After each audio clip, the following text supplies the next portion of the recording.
What is it you are playing for? What does it come with? Complete set. Everything you need. I'll war with all the Fixins!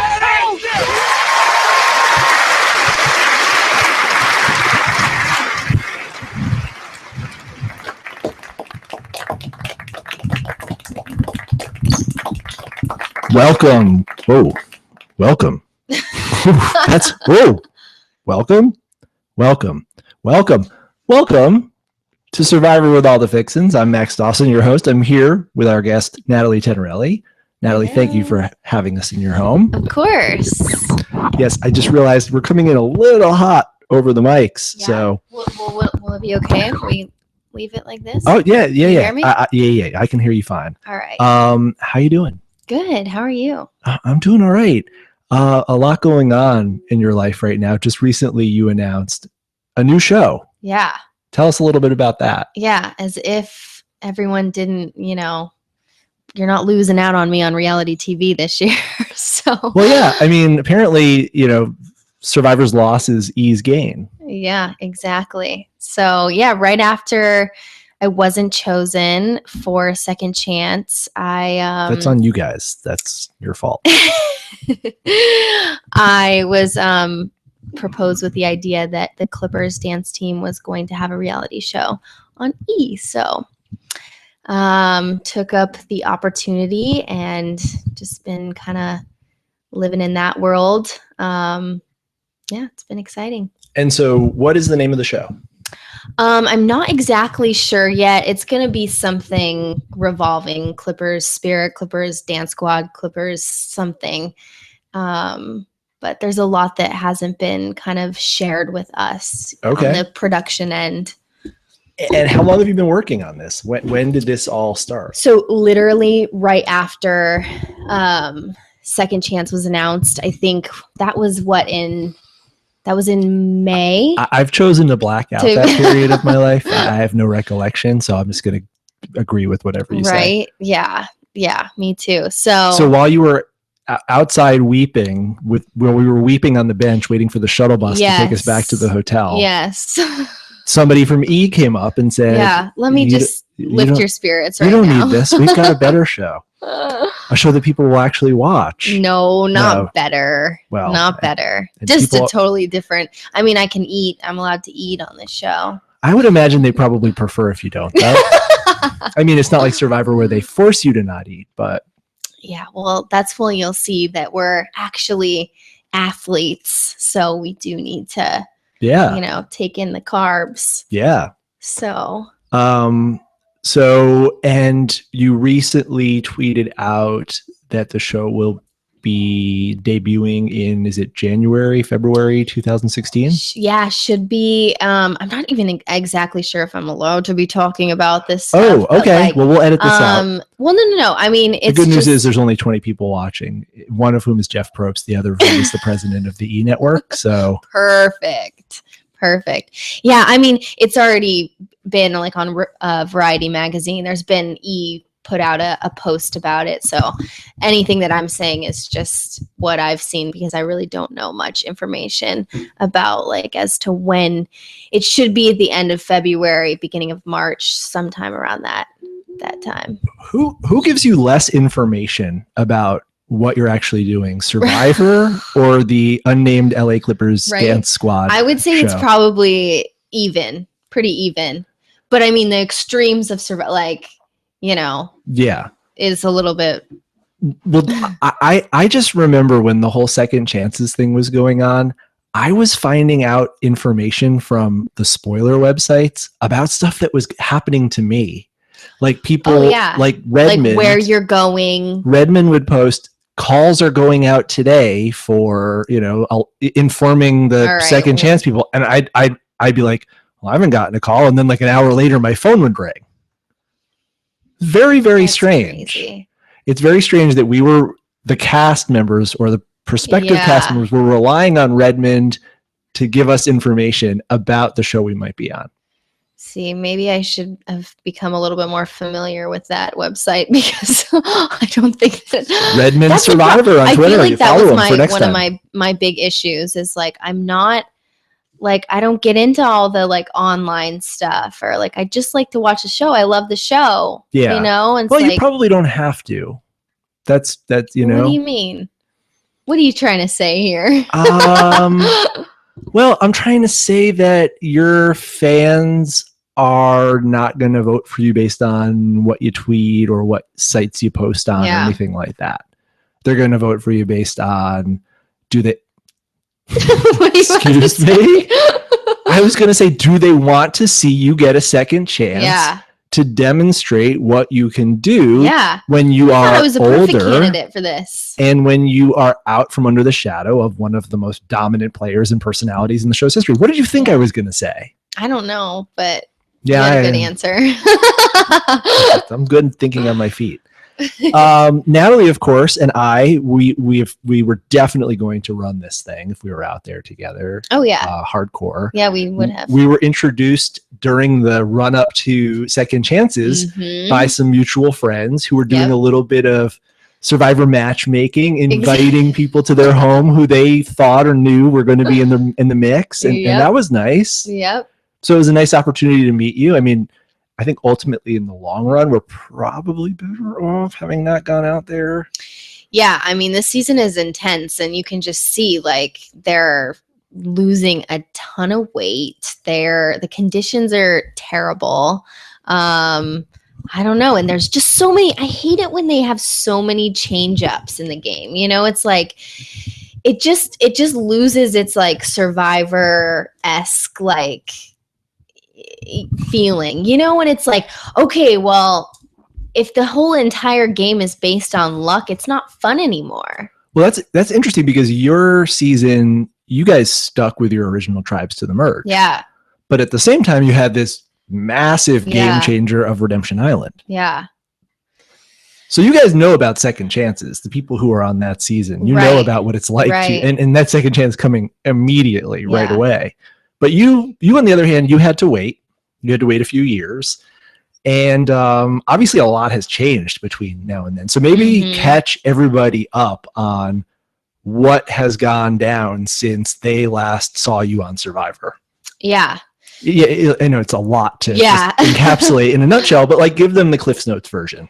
Yeah. So basically, I mean, I went on the show, my life changed forever. Like that was the most influential experiences I probably ever have had in my life so far. So it's just, I came from a very small town, and I had the plan of going to school, getting a degree, getting a normal job, and just kind of like living that lifestyle. And Survivor just totally made me think, no. You have to like follow your dreams, do things that you think that you can't do, and just live out your life and live, you know? And so, so I tried out, my goal was to dance for the NBA, tried out for Lakers, didn't make Lakers, and then made Clippers, which was awesome. And it's been my life for the last 2 years.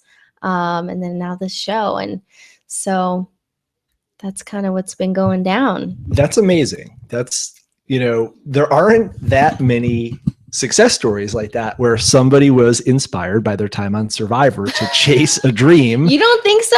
I think there are a lot of other people. You're sounding real negative here. Listen, I mean, how many times have you been waited on or served at a bar by someone who moved out here after they were on Survivor? I mean, they were on season 8 or season 13 or something like that, and they're out here still chasing it. Yeah. So you, in pretty short amount of time since you played, have actually not just chased that dream, but achieved it, and that's something to be really proud of. Thank you. Yeah, and I mean, I have to admit, like, there's a Survivor low, I think, for everybody. You go on that show, it's such a high. You're experiencing things that you would never imagine, and you just you walk off feeling so empowered, and then there's this moment of like, man, like, am I ever gonna have that high again? It's unexplainable, but I don't know. So, I mean, that's just kind of been my whole philosophy, is just like to try and get that like feeling again. And I have with the Clippers, I have. And I just hope that like there's other things in my life to come that give me that same feeling. Well, and you also had a tremendous advantage going into this in that you were you like the youngest or the second? You were the youngest finalist, but I think you were not the youngest player, but you were pretty damn close. I think I am. Oh, actually. Really? So wait, were you 18 or 19 when you played? I had just turned 19. Okay. Yeah. I was 18 during castings. I can't even imagine. I remember Lynn Spillman we did a couple phone interviews before I went into finals, all in the process of getting casted. And they and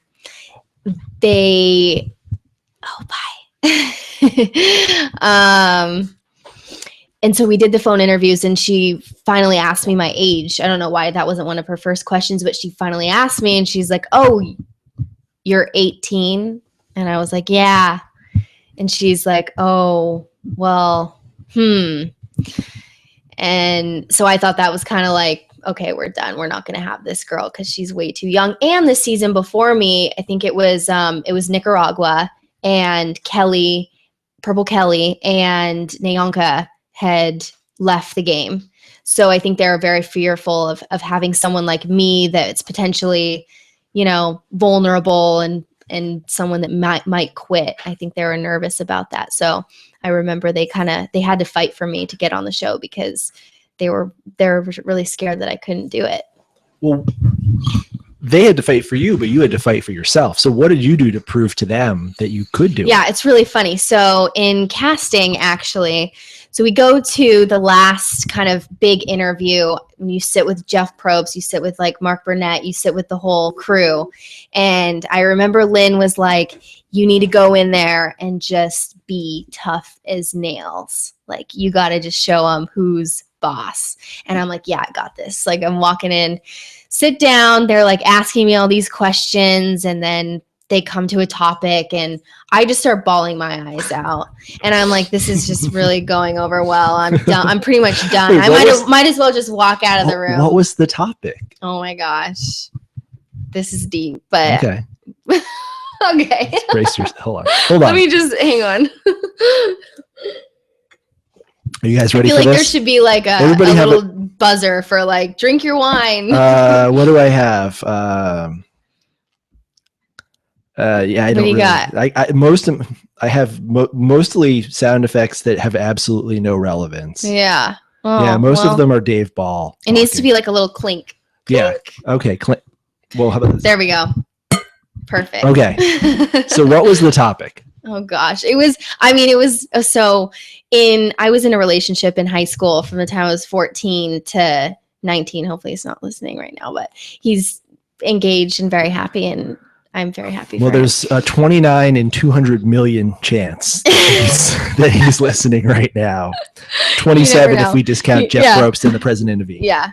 So, anyways, it was young love. I was just very, naive and whatever. So then we were talking about that, and I was just kind of like about to end this relationship. I was really kind of in a place where like my life was going in a different direction than his. He was ready to get married and have children and like that whole kind of thing. I mean, so he was 2 or 3 years older than me. Okay. So, I mean, but his family just, that's the way they did things. And I just wasn't there. I was ready to just like move to LA and do some like crazy things with my life. And he was more just like, yeah, we were just very different. So Jeff ended up bringing something up, and then that it was just all kind of on the lines of my relationship and just ending that. And so I ended up, after that meeting, ending things with him soon after, because he kind of like got in my head, like, you gotta. So let me get this straight. Jeff Probst broke up your relationship. Yes, he did. And it wasn't even so that he can sleep with you. It was just so he could get you on the show. So it was so he wanted to fuck you, but he wanted to fuck you over, but yeah. Sorry, Jeff. Wow, that's intense. Yeah. So you're there Vince like Vaughn having like this walking cathartic over, yeah. moment. Yeah, she walks over Ugh. and she's like handing me tissues, and I'm just like, I'm sorry. I'm looking at her like, I'm sorry. I can't. I just can't. And meanwhile, they're probably like, oh, we're totally casting. Oh, totally. Yeah, I think that's what did it. You know, like Yeah. all of my emotions, because I was laughing. Not I only was were you having all crying, these I was emotions, like- but also they were like, oh, we just convinced this girl to break up with her, Exactly. her first boyfriend. She's going to work out Yeah. really well with Boston Rob. Exactly.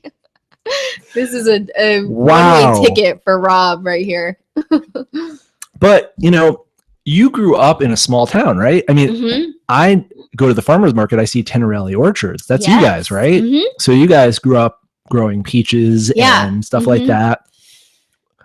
Big change going from, I assume you just had graduated high school, Mhm. to San Juan del Sur, Nicaragua, Yeah. where you're running around with not just Rob and Russell and, you know, these professional Survivor players, yeah. but people of all Just ages strangers. from all over the world. Yeah. What's that like? And I mean, hadn't even like really been away from home for longer than probably 2 weeks.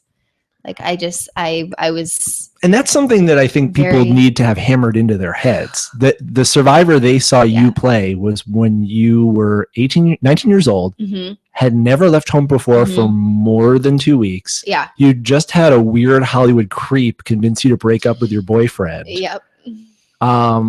You would, was it like the summer after you graduated high school? Mhm. Think about what you were doing the summer you Right. graduated from high school. Think about, were you trying to save up for a car, or trying to get laid for the first time, or were you trying to go head to head with Rob Mariano for $1 million? Yeah. So I know that when Second Chances came around and when your name started being circulated, when Mhm. it was confirmed, there was a big question for me, and I know for production as well. This girl lasted 39 days under those circumstances. Mhm. She's moved to LA. Mhm. She's already achieved a lifelong goal of dancing professionally for an NBA team. She's grown up tremendously. She's learned at the side of arguably the best Survivor player of all time. What does she have in store this time? Mhm. Yeah. Be afraid. Well, what do you have in store? What I didn't mean, we get to see? What I was going to had- be different? Yeah. I mean, I had plans of being a completely different player for sure. I mean, I think that when I was out there, my idea in my head was like the very beginning of Survivor. Like, don't break any, don't ruin relationships with people. It was more about the social game for me. You were playing old school Survivor. I was definitely playing old school Survivor. Rob and I made an alliance from the very beginning. I didn't want to break that alliance. I made a lot of moves that I shouldn't have done because of him, because I didn't want to break that alliance that we had together. Yeah. So, and I was afraid. I was scared. There was a lot that was very scary for me, as far as like, first of all, the experience alone, and then being told like, okay, if you get voted out, not only are you leaving, you're going to be living in this little section of Survivor, and you're going to have to basically fend for yourself. And so that was scary for me, because I'm like, I don't even know how to do this with a group of people. How am I going to do that on my own? So a lot of my moves were based upon fear and not wanting to leave the game. So, I mean, I made a lot of mistakes for sure, but those mistakes would have been something that, drove me in a different direction the second time around. But you had this tremendous advantage in that even while you were making your freshman rookie mistakes, you were doing them over the course of 39 days. Yeah. And you were also watching a lot of other people make mistakes, and a lot of other people make very successful moves. Mm-hmm. You were watching people like Grant be taken down by Mhm. their trust and Yeah. loyalty, or people like Andrea who were very aggressive Mhm. and strategic, Yeah. and yet nonetheless were unable to get around the force Right. of Rob. So you definitely got to, I mean, you were eyewitness to a hell of a lot of Survivor. Oh yeah. And a lot of firsthand experience to draw on. And I think by the time that I started to realize, like, okay, look, all these people are making all these moves, but every time that someone makes a big move, they're out. Anytime somebody makes a change in the plan, they're out. Yeah. And that's just, the way that we played the game. And so I started to realize that. And by probably, day 30 or so, I realized that. And I just knew, like, I had to, in order to stay in the game, I had to keep my ties with Rob, or else I'd be done. Yeah. I mean, there was a very clear pattern in that season. Yeah. Cross Rob, go home. Yeah. Literally, you step away and you have a side conversation with somebody else and you're done. Yeah. In retrospect, I mean, obviously at the time, given all of these different variables, you did what was right for you. Mm-hmm. You played the best game. That I possibly could have during that season. In retrospect, I get two questions, a two-parter for you. Actually, it's really only the first part that matters. Do you think it was fair for them to put all of you guys out there with Rob and Russell? I mean, it's a question that's as relevant to any returning player season, but is it fair to put a fourth-time player out there? Not to mention with a 19-year-old. Yeah. With people who are out there for the first time, experiencing it all, trying to figure out how to make fire, trying how to figure out how to build a shelter, trying how to figure out where to go to the bathroom, how to deal with the tents and the waiting and the vans and the lockdown. What do you think? No, I mean, no, it's not fair for sure. I mean, it was a total disadvantage for some. I mean, I have a different perspective because I more so take that experience. Yeah, it sucks that I didn't win, but like that was an amazing experience. And I wish that I had a second chance to go back and really fight for it and really try and play this game as hard as I could. But I think that it's hard for me to say that it's not fair because I made so many great relationships out of it. Yeah. And I've just kind of like had to be positive about the whole experience. But yeah, I mean, I don't think that it was a fair shot. I don't think that all of us had a fair shot at winning. That's for sure. Yeah. Well, I mean, and that's one of the things about second chances that would have been nice. It would have been a more even playing field. Mm-hmm. That said, is it ever an even playing field, right? I mean, it might not be the case that there is a Rob and a Russell in your season, but there's always going to be a Rob and a Russell. There's always going to be someone. Mm-hmm.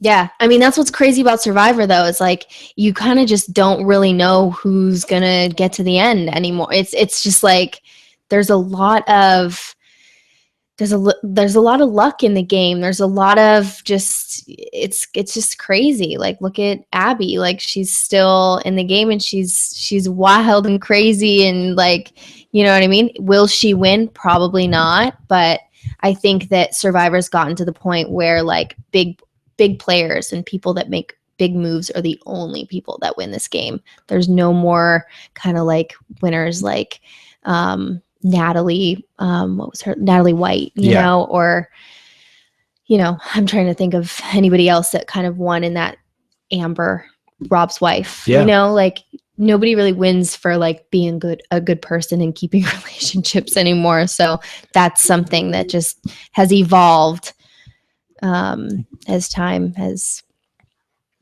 We probably should start talking about this season, but I got one more question and we can come back to this. Okay. I'm sure the people want to, I mean, I'm sure we have more questions about Redemption Island and about, you know, your past with the show than we do with the show right now. But do you have it in you to be that person? To be the person who makes the big moves, who's cutthroat, who stabs backs and stomps on dreams and who does all of that stuff that it seems like today are prerequisites for being a modern Survivor winner.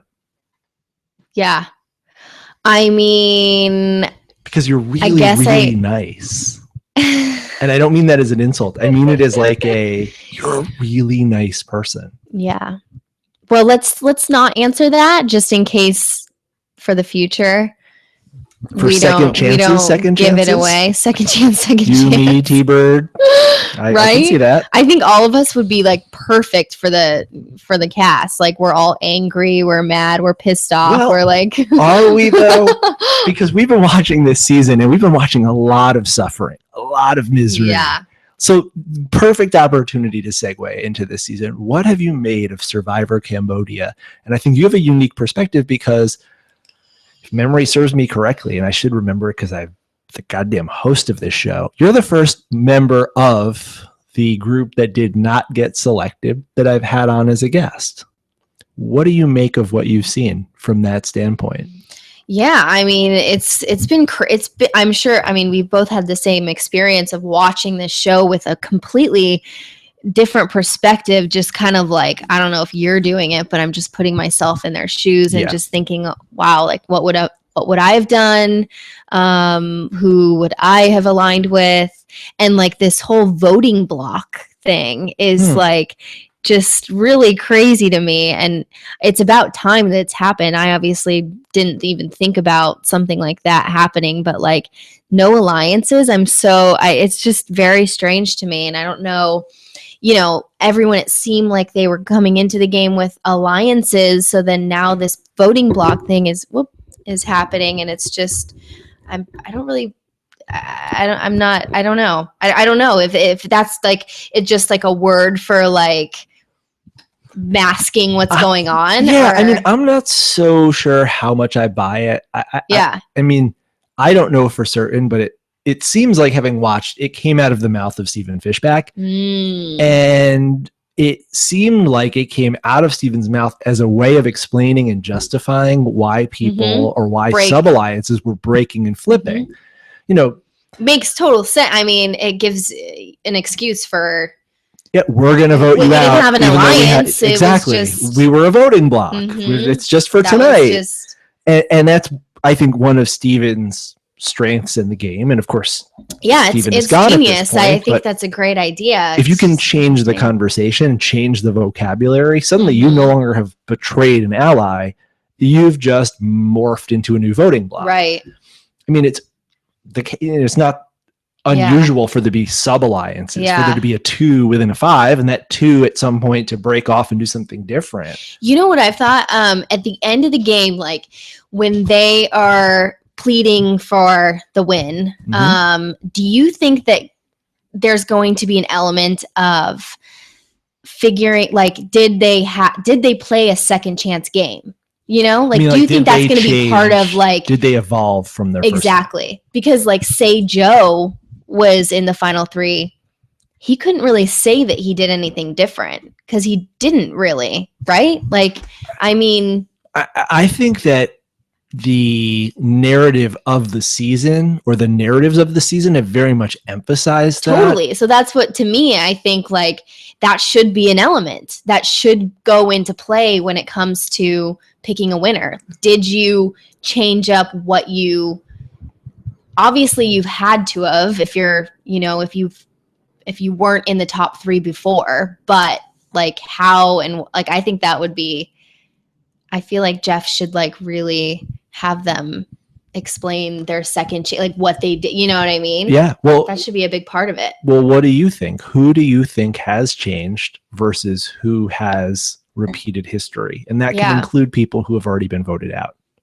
Yeah. I mean, I thought it was interesting to watch Cass play because I just love seeing like her be a little bit more heartfelt and open up to people. And Spencer is a great example of kind of playing differently, and just like his girl, that was very sweet. And the whole situation with him saying I love you to his girlfriend. And I think that he's definitely showing that he's playing a little bit differently socially, being more open. Yeah. I mean, who else? How about Abby? No. She's being Abby. Abby is Abby. Abby is Abby. How about Kelly? Well, Kelly Wentworth, we don't really have enough evidence from the first time out to know what she would have been like. Yeah. All we have, and that season, like the Blood versus water season was just such a different. That was such a different season. Yeah. To even be compared. I don't even consider that Survivor. Like if you're playing with somebody else, it's just like, no. It's really interesting with that season how 3 of the remaining players are from Blood versus Water, from San Juan del Sur. And it really illustrates to me the degree to which, I mean, there were 10 or 9 people on that season who were there to play Survivor, and then there were 9 people who were just sort of like, somebody's like, I'll pay you. Like, I need I need somebody. And you know, like I mean, not to diminish Val, but like Jeremy is a real player. Not to diminish Dale, but Kelly is the real player.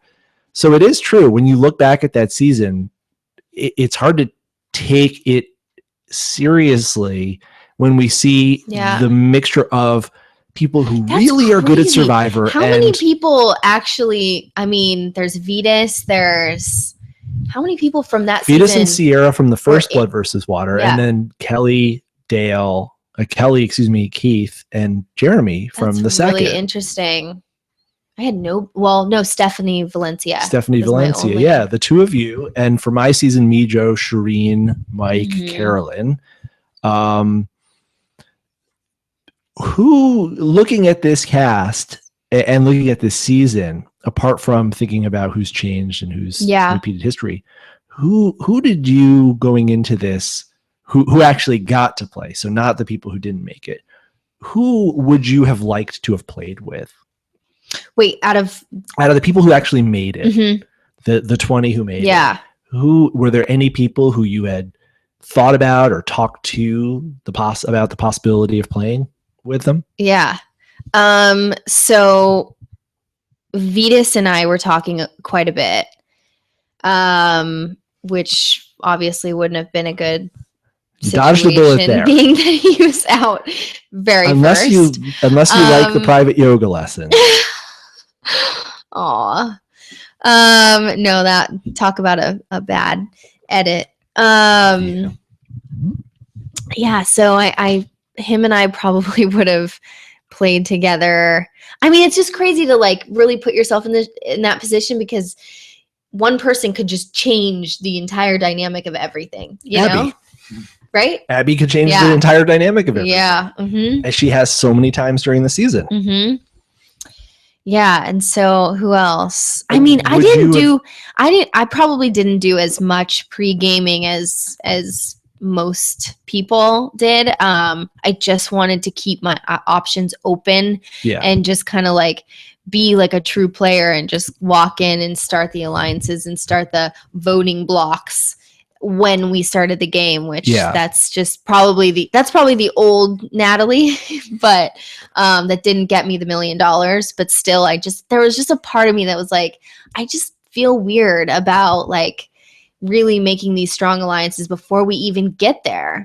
Well, as we saw, none of them really worked out. Exactly. I mean, Jeff Farner was allegedly the most active pre-game alliance maker. Is that true?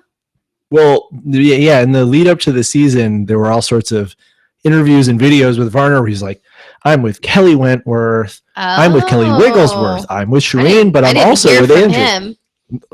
Likewise.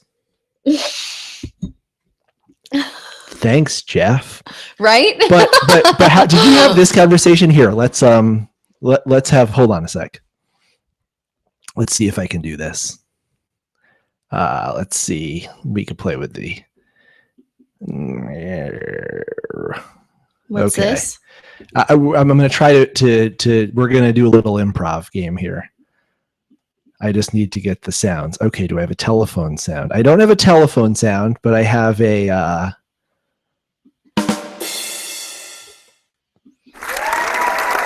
I don't know. I'm playing sound effects. So I wanted to do a call. A call that I had a couple times. We'll see if you had this call. Okay. So the phone rings. Okay. You answer. Okay. Wait. You answer. It's me. I'm calling you. Max is calling you. I'm confused. What's happening? We're pretending? Yeah, we're pretending. Okay. So the phone rings. You pick up, and it's me on there. Okay.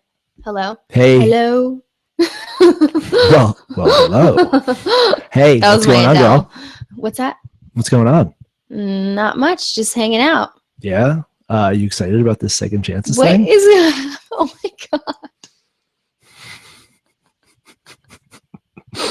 So are you like going crazy? Like what's going on? Are you ready for this? Are you down? Are you like just going nuts like I am? Yeah. I'm so like, what is happening right We're improvising. now? Okay. God, this is really making me rethink my desire to work with you before the game. You're a terrible improviser. So this is me calling you last April to talk about second chances. You called me? No, we're pretending. Oh, I'm like, you didn't call me. I can't pretend. I only do reality TV, okay? Okay. And let's try this take 2. All right. So, ring. Hello. Hey, what's up? Not much. Just getting ready for this crazy experience. Are you like completely insane like I am right now? Yeah. I talk a lot about being insane when I'm on the phone. What are you thinking? Like, do you have any, are you thinking about anything? Like, what's going on? Like, should we align or? I don't really believe in pregame alliances. Okay. I think it's probably, like a lot of people have told me it's not good. Yeah. But I really like you. Yeah. I really get a good vibe from you. And so like, yeah, I don't think we should have a pregame alliance, but like, I really think we could work well together.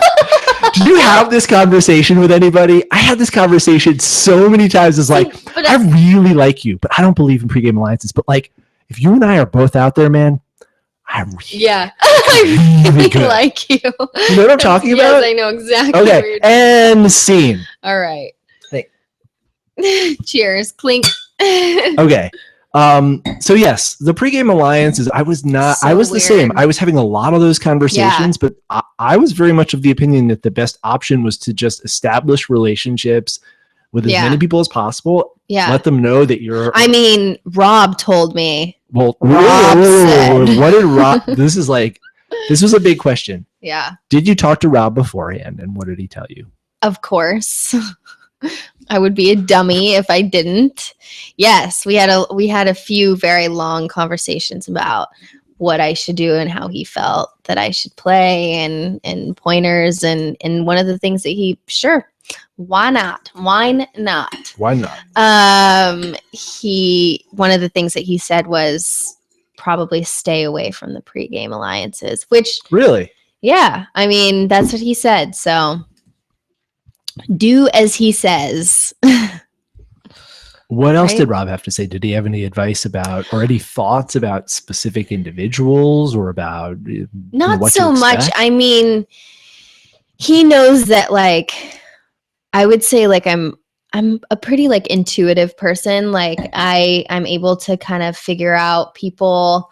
I would say that's one of my strengths, and he knows that about me. So he just basically was like, you got to have fun out there. You gotta just like use your brain. You have to try and filter these people out and just do you. So he definitely like went into more scientific Survivor talk, but did he try to sell you a copy of the BR rules? Oh, he sent me a copy already. Oh, like discounted or full list price? Did he like send you an invoice with it or? No, he's just sent me one. Wow, that's so nice of him. Yeah. I never would have guessed. Yeah, but of course I posted a picture and. Okay, so it was for promotional consideration. Yes, exactly. I see how it is. Yeah. Did Philip send you a copy of his book? No, he hasn't. No. Yeah. I'm surprised. He sent me many emails with different short stories and things of that sort, but never the actual book. I would really like to see some of those if you don't mind after the interview. Did anybody else offer you any advice from your season or other seasons? I talked to Andrea a little bit. We didn't really talk too much about the game, actually. I'm trying to think of who really kind of, Rob was probably the person that it's hard because it's like I can't go into the game and play like Rob, so like it wouldn't go over well if I was like, hey guys, like everybody just sit down and I'm gonna start this fire and I'm gonna make this shelter and everybody just relax and look lazy so that I can sit there with $1 million at the end of the day. Like it just wouldn't work that way. So that would have been really cool if you did that, though. It would be pretty sweet, but I don't think it would go over well. I think I'd be probably the first person voted out. Yeah. To do the Boston Rob, you kind of have to be Boston Rob. Yes, exactly. Okay, so this season we've seen some people who've been able to change, some people who've just sort of replicated their past mistakes. Yeah. We're now at a point, we're deep in the merge. A lot has happened. We've seen big moves. We've seen idols played. We've seen advantages played. We've seen blind sides. This week, we see a situation in which Stephen Fishback has been removed from the game. His advantage has been removed from the game. There's been yet another shift in power. This is what I'm talking about. It's just like too many things going. Too many things going on.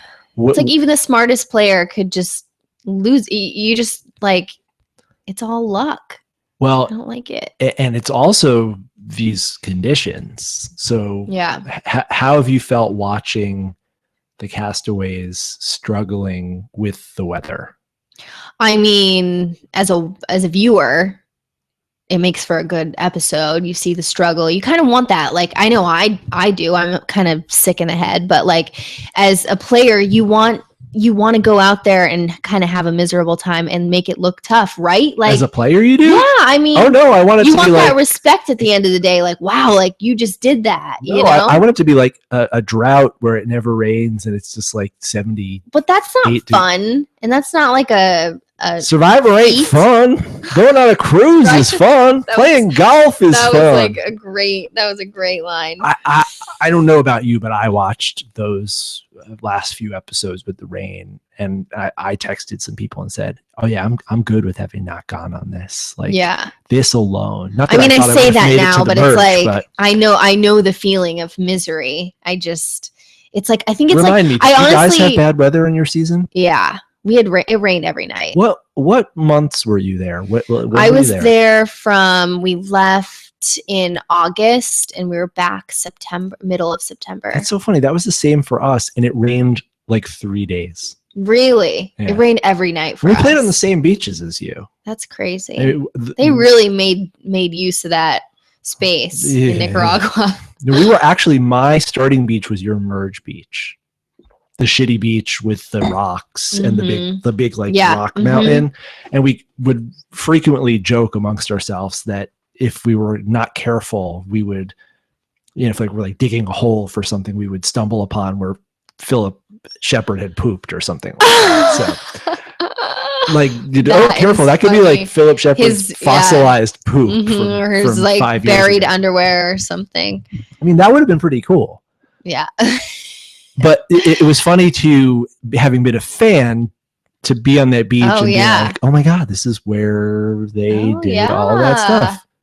So I mean, that's like, right. I feel like we're like, I don't know, like that, the expression Eskimo brothers, where like we had some sort of like shared the beach. We were both fucked by that same beach, essentially. Right.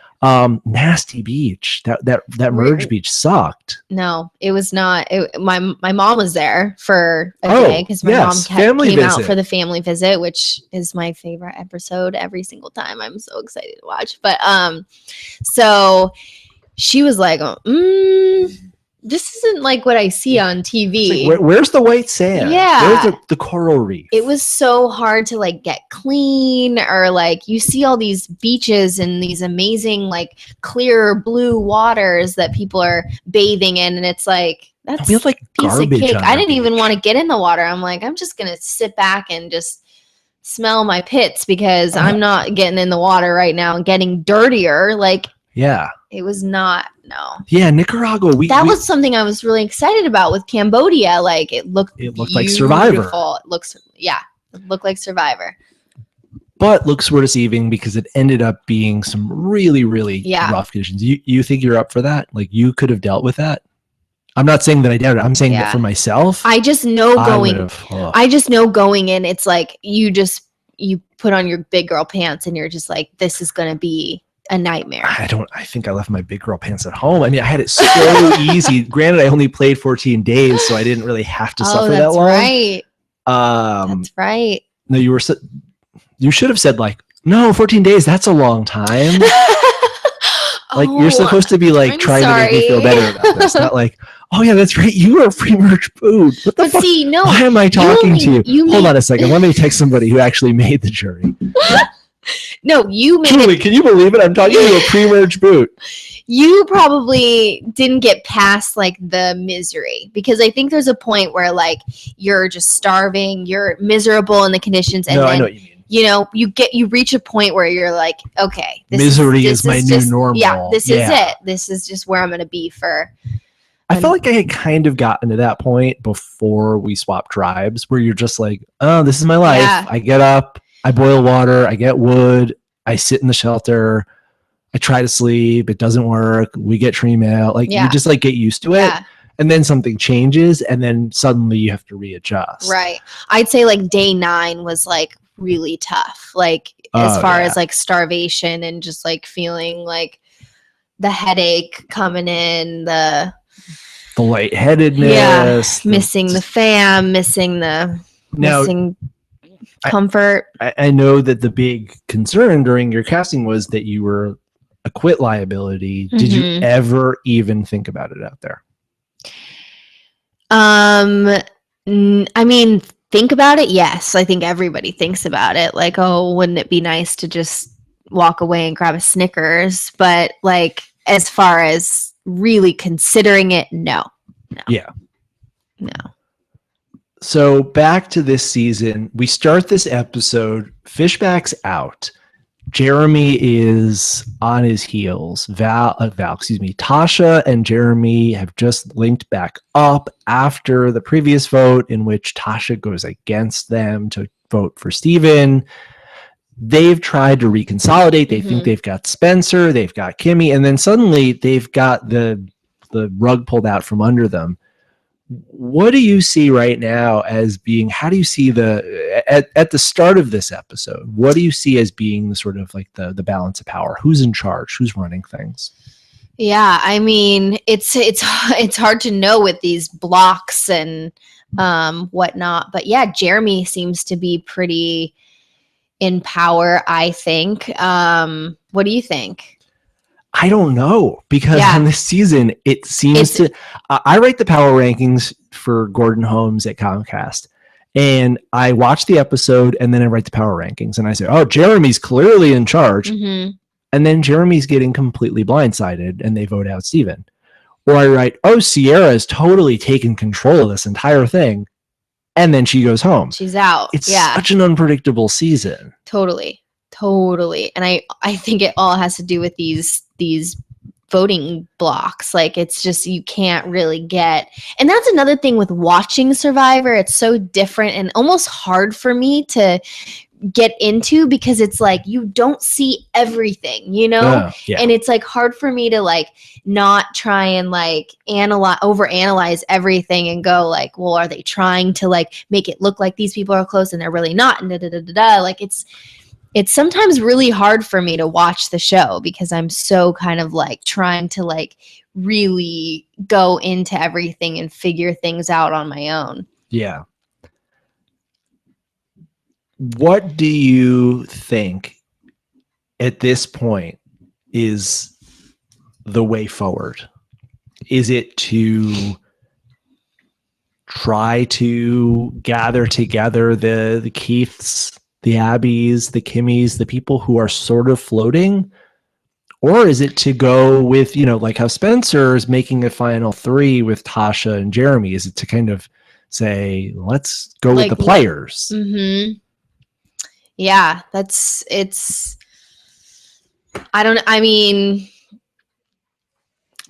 either you play it safe or you go this different route, which could be really admired and people could really just take to that and go, wow, like this they feel confident enough, but you could just easily be burned. So yeah, I mean, in the past, it's been, evolution is just kind of like proved itself just within the last couple of years, like especially for my season with taking someone like probably myself and fill up to the end, like as Boston Rob did. You want to take weaker players, people that you don't think that are going to win. So I mean, it would be interesting to watch 3 like amazing players just battle it out. And it's been a while since we've seen Yeah, it'd be really cool to watch for sure. So maybe they will. And they seem to like really, I feel like maybe that might happen. It might. It could. I mean, right now, the way it seems to be shaking out is that Kelly Wentworth represents one power block. Mm-hmm. She's got Abby lined up with her. Mm-hmm. And on the other side, you have Keith and Tasha. Spencer is the one who's been ping-ponging back and forth. Spencer is the one who's been unpredictable. Mm-hmm. What do you think about how Spencer's played the season? You spoke a moment ago about how he's shown more emotion. He's been more personable. Mm-hmm. He's been less of a game bot and, like not Mm-hmm. looking at the people like chess pieces. What do you make, though, of his moves in the last few weeks? Because he has been ping-ponging back and forth between the two sides. Yeah. I mean, I would imagine that within the next, probably next week, he's going to be a target.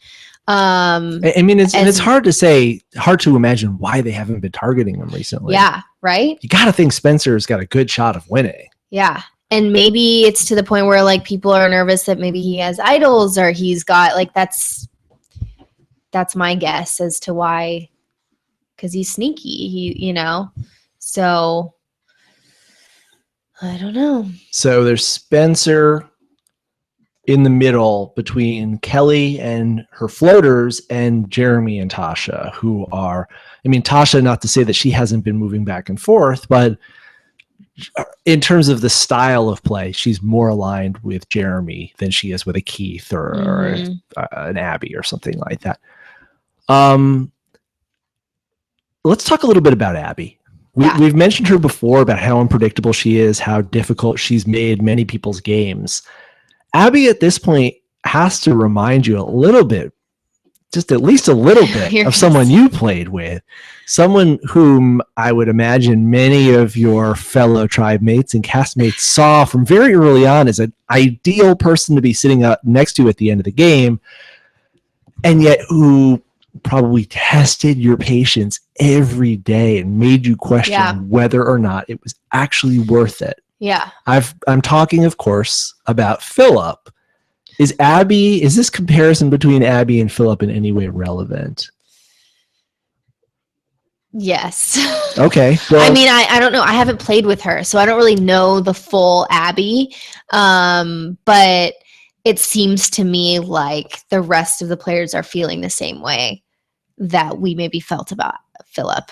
So, even like her last, I was just watching her last, which she made fun of Joe's hair. She said, "Cut your hair. You look like a clown." Yeah. It's just like, I don't know. It's just like, that was rude.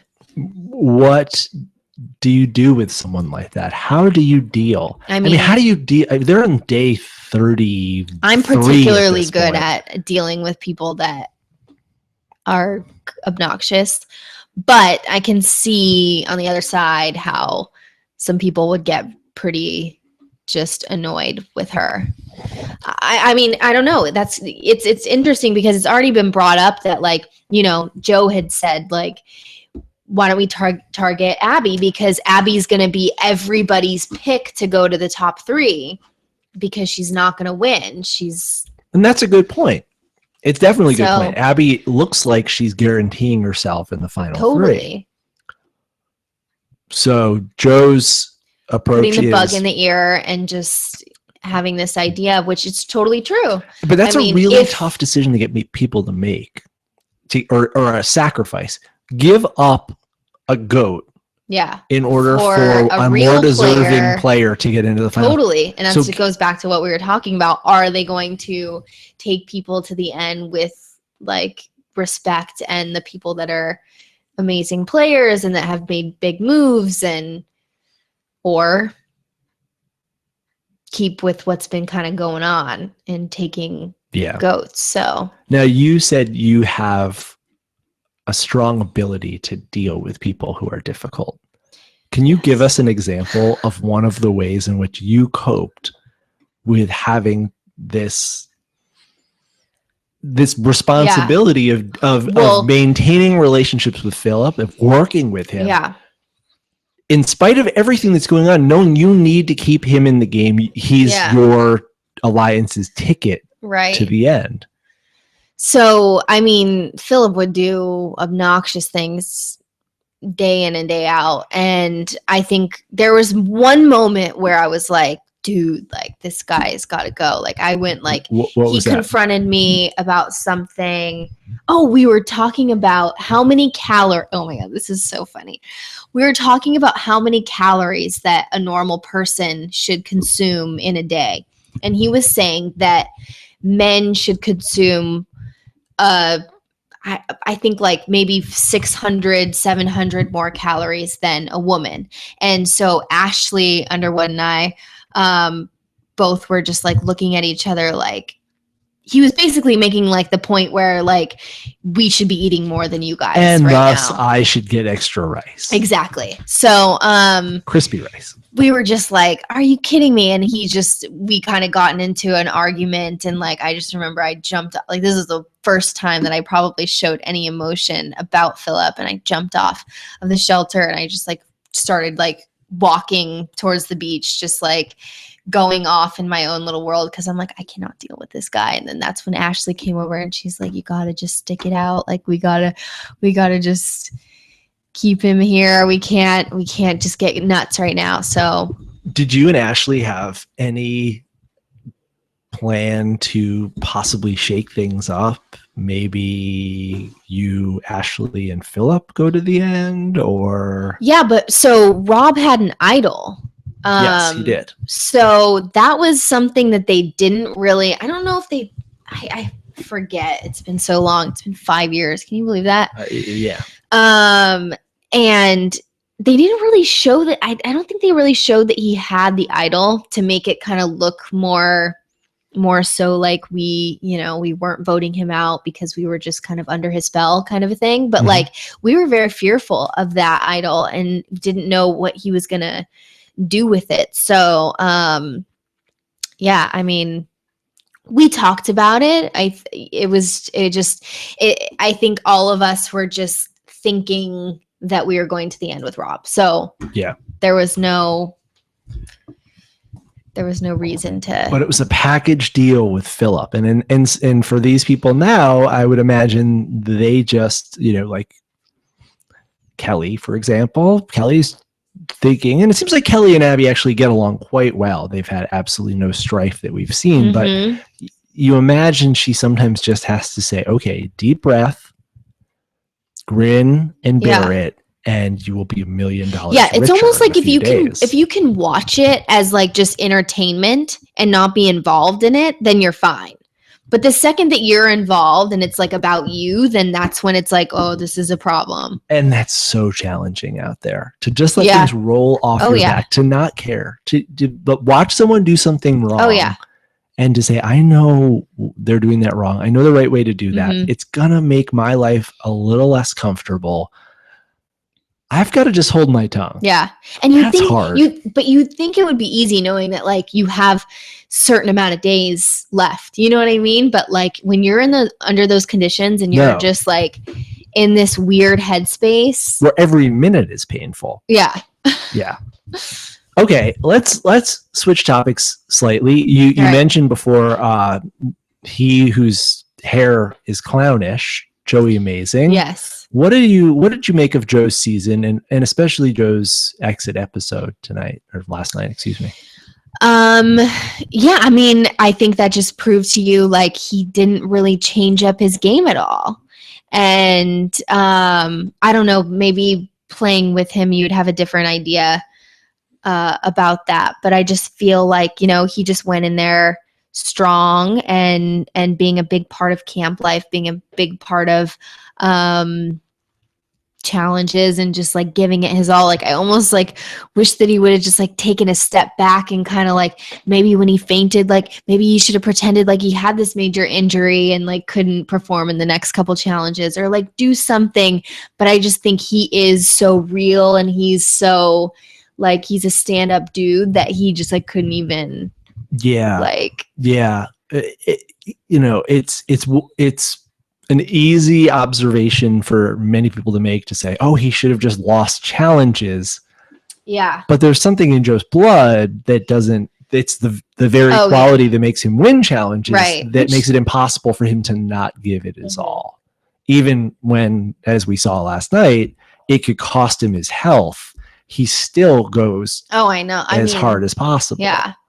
Maybe he didn't win the game, but I'm sure he's probably has the most amount of followers than he certainly has the most teenage girl and over 40-year-old women Instagram followers. He's not losing in life. Yeah, I mean, it's good to be Joe right now. Yeah. I mean, just like it was good to be Malcolm a few years ago. Yeah. And even Rob told me on the phone, he said his girls love Joe. Rob Mariano.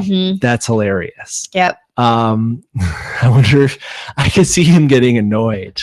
Like his girls going crazy over Joe. He's like, I won. Like, I don't know if you guys watched Redemption Island, but I won 8-1. I just always imagine him like putting his girls through like Survivor challenges every day. Like every morning is like, okay, in order to eat your breakfast, you're gonna have to like, and ready, set, go. Like to eat your breakfast, you're going to have to. Right. My impersonation of Rob Sesternino's impersonation of Boston Rob. Yeah.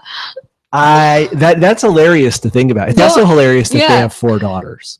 I know. Keep going. Keep trying. Keep trying. One of these days. I swear. I know. And Rob I don't know. Sesternino, on the other hand, I hope that he's done. Well, I don't know. Rob said maybe they could do a trade. Rob Sesternino can trade one of his boys for one of Rob Sesternino's girls. Nicole will be happy. Rob Mariano will be happy. Keep it in the Survivor family. That's all that matters. Yeah, no one will know that. So yes, Joey amazing. Very sad for me to see the last member of our cast. Have you talked to him? He just texted a few moments ago. Yeah. He said, I can't wait to sesh out with you about this season. So great. Tried my hardest to go far and do the fans proud. Aww. Joe really is that guy. There's no artifice about Joe. He really is the guy who plays hard, who's athletic, who's charming, who's respectful, who's handsome, who's talented. What is he doing in life right now? Absolutely nothing. He's just sitting around and kind of coasting on Instagram followers. Well, he can do that. No, Joe is actually, has been speaking about today about applying for the Firefighters Academy. Oh, cool. And I don't know if this is, this is news to me. Apparently it's either a new development or I'm totally out of the loop, but I know that about 2 weeks ago, Joe, Mike, Sierra, and a bunch of other people from past seasons of Survivor and some other shows went through a charity event where they trained with a fire department. Oh. And they learned rescue techniques. They learned how to kick down doors and, operate cranes and put out fires and bring people back. That must have encouraged him to. Well, that, and he also became very close with Keith Nail out there. Oh, that's right. Let's talk about Keith Nail for a moment.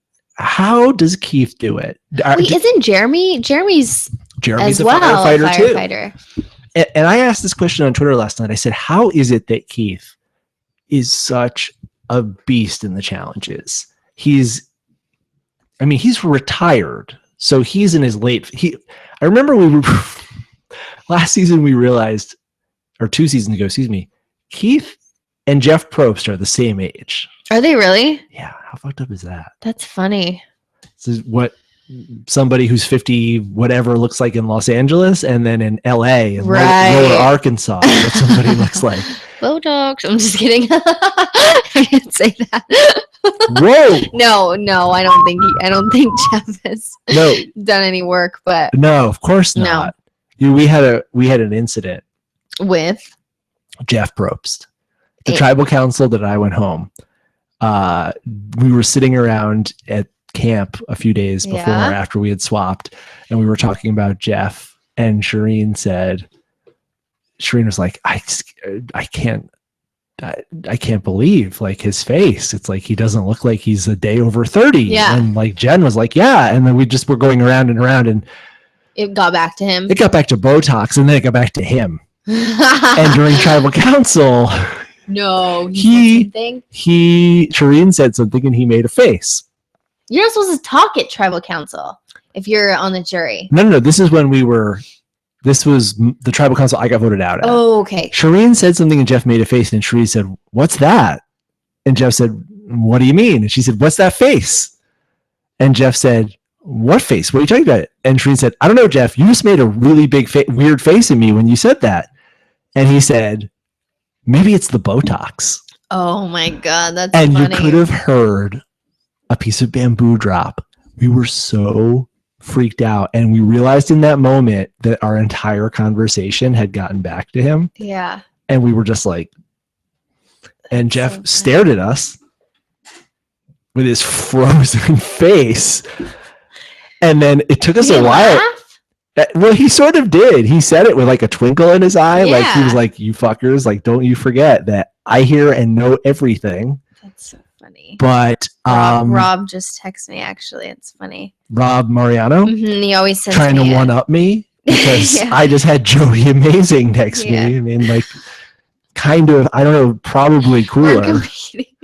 What did he say? So, did he say we're going to sesh out recently? He always sends me the sweetest Christmas cards with all of his cute little girls. So he's just asking if I'm at the same address.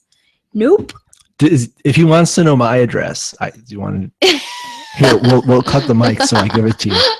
Well, I'm expecting a card from him this year now that I'm part of the Survivor. Rob, if you're listening, you're probably one of the 27. Well, that would be Rob. 27 viewers would be Rob, Amber, and 4 girls. Is that all we got here? Well, that's 28. We just went back up. Aww. Yeah. Well, that's live. We'll have many, many more, like hundreds. Was that normal? 20? Yes, that's actually, it usually hovers around 28. Okay. Same 28. 30. They're lost. Oh. 20. What? 30. Maybe we should talk about something relevant. Okay, what were we talking about? We were talking about Jeff Probst's Botox. That's relevant. So we were talking about how Keith Nail is a challenge beast. And okay, so I said the other day, I said while the episode was on, how is Keith Nail such a challenge beast? And Rhino said he's a firefighter. Mm-hmm. Well, listen, there have been firefighters on Survivor before. You played with a firefighter. Mm-hmm. You played with that dude firefighter, right? I played with a woman firefighter. That was a dude. Right? That dude looked like George Bush. Right? That dude looked like George W. Bush.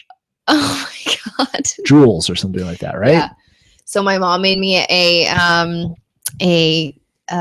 photo album of my experience with Survivor, and like my mom is like the most, like, she doesn't hate anybody, and she probably hates people who voted. Julie ripped into me. Like, she basically said, like, people should be ashamed of you. Your parents should be ashamed of you. She said like the meanest things.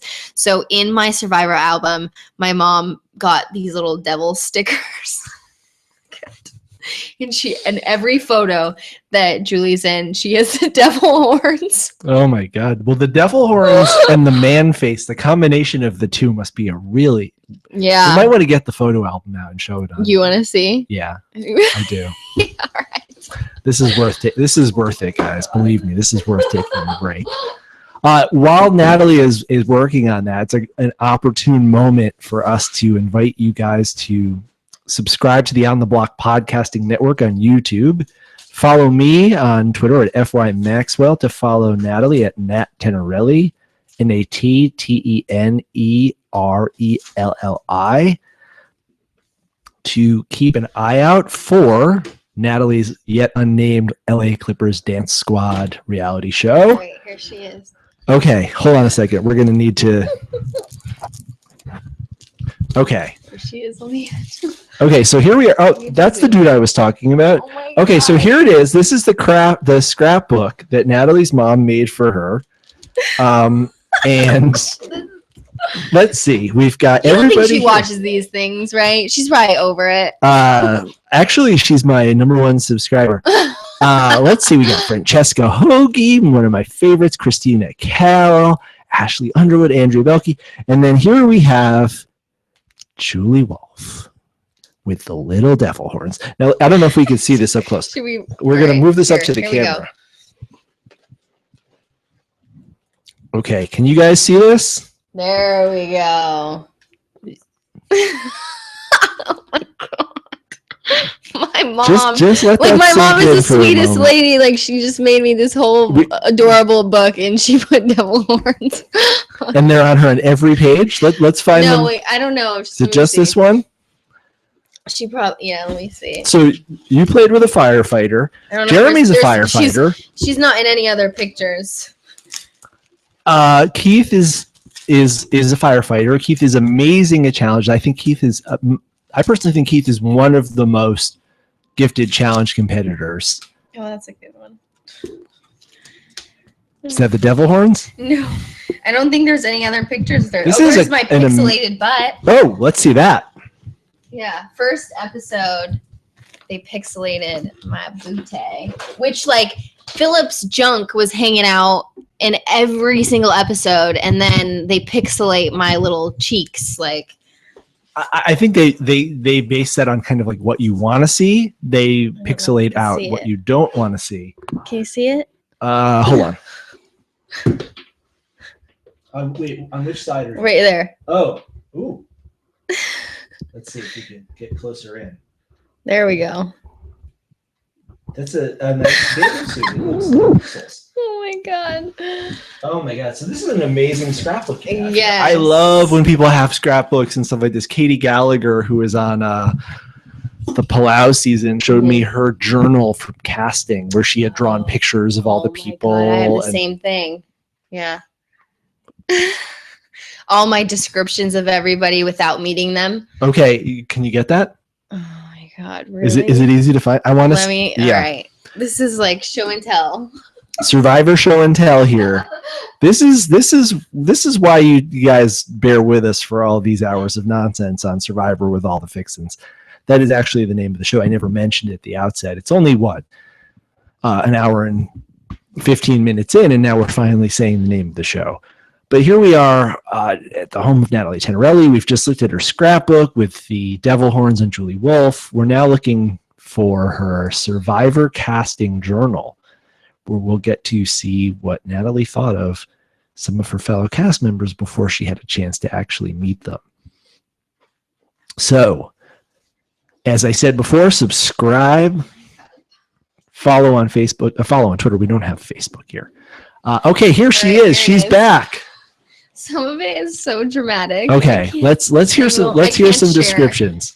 Who were some of the people who stood out for you at casting? Oh my god. Let's see. Whoa, we've got a little problem. I was such a dramatic 19-year-old, let me just tell you. My entry started out, and so my Survivor journey begins. I'm sure there are 450 people who have journals that say the exact same thing.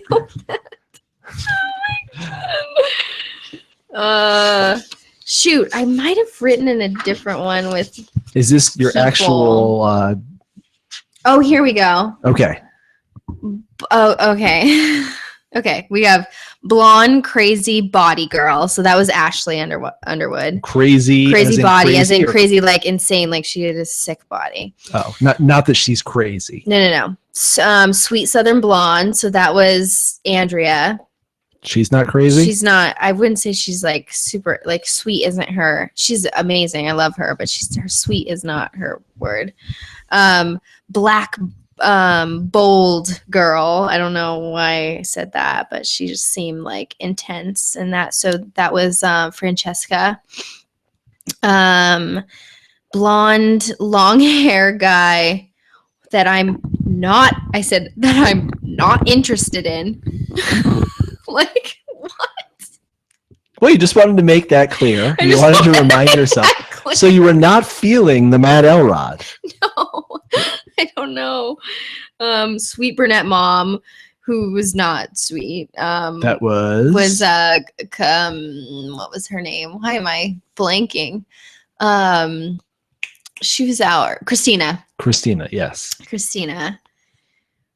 I have to read this before I say it out loud. No, just read it out loud. Just get it out. White guy with dreads who seems very zen. That was Grant. Yes. That was I'm clearly not very interesting. I can't. observations. But I wrote, okay, so we wrote things that sucked, and then I wrote things that made me happy. What were some of the things that made you happy? Every fifth day, because we would mark on the calendar every fifth day. Malaria Wednesday. Why something like Malaria Wednesday would make somebody happy, I don't know. What was Malaria Wednesday? Because we would get our malaria meds, so we would like sing the song every time it came. That's funny. They didn't give us any malaria meds. No. We were on the exact we were all same hallucinating. No, really. Rob and Grant hallucinated one night. I don't know if they were just like making it up or what they were doing, but they were full on like it was nuts.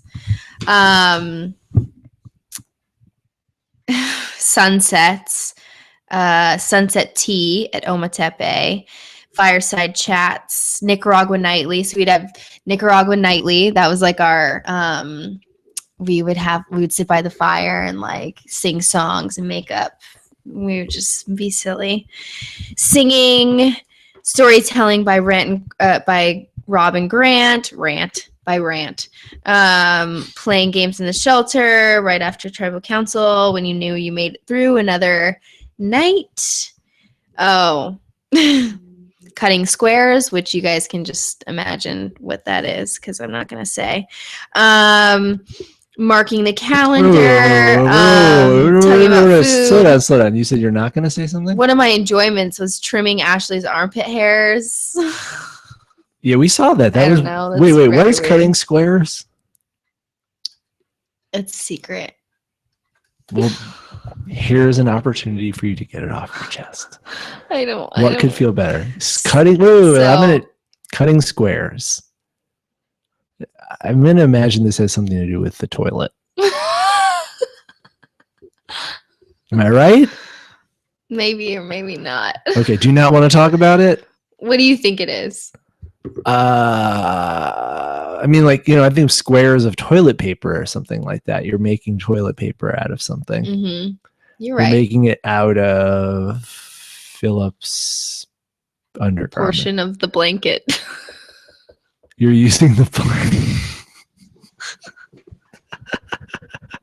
You were wiping with the blanket. Cutting a square. We would cut a square.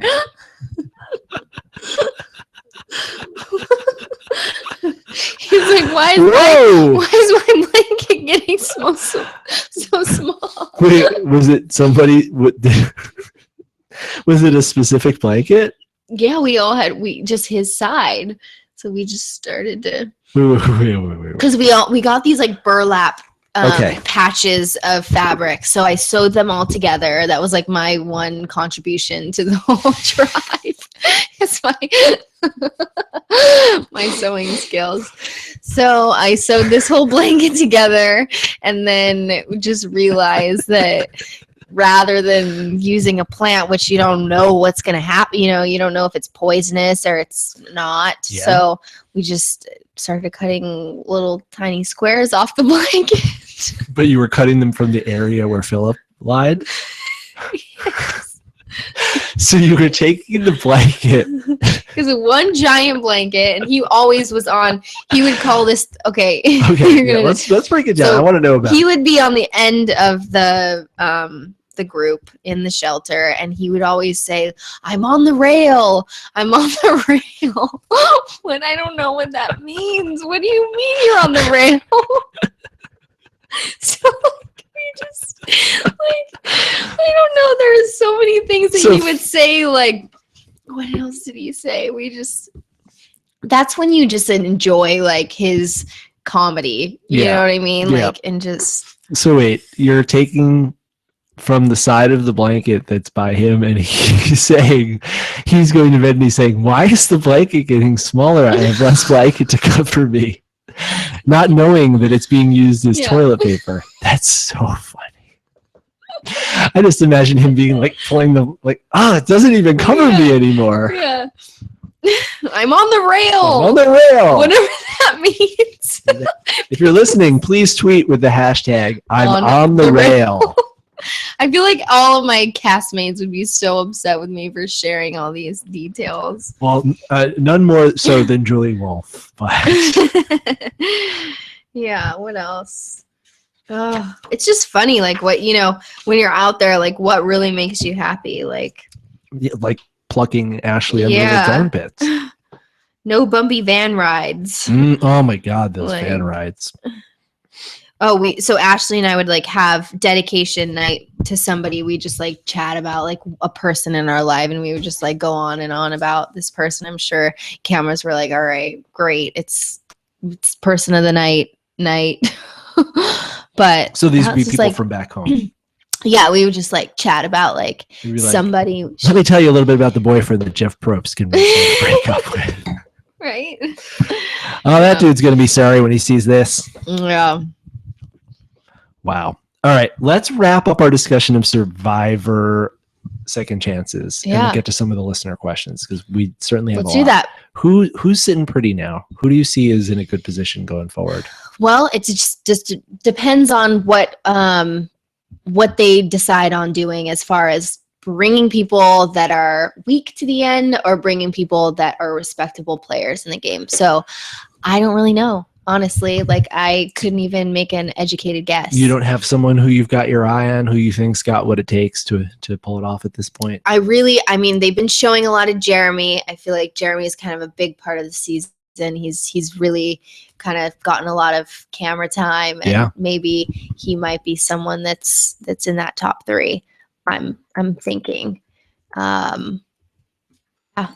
So just, to fill in from my perspective, I see Jeremy, I see Kelly, and I see Spencer as being the top. Jeremy, Kelly, and Spencer As the top competitors. I don't Yeah. know if all 3 of them can make it to the end. Yeah. And technically at this point, I'm seeing Spencer and Kelly as being more empowered, but Jeremy is being the recipient of a better edit. You know what I mean? Like we've seen more of Jeremy's 3-dimensionality, his emotion, his just being the guy, being the kind of the sun around which all the planets orbit. And even though Kelly and Spencer probably have more power at this point, it's hard to argue with the edit. Yeah. All right, let's go to some of the listener questions. I'm going to first check in on Reddit. One question that's come up a lot, and this is something that Reddit seems to be fascinated with, is the Rob and Grant situation.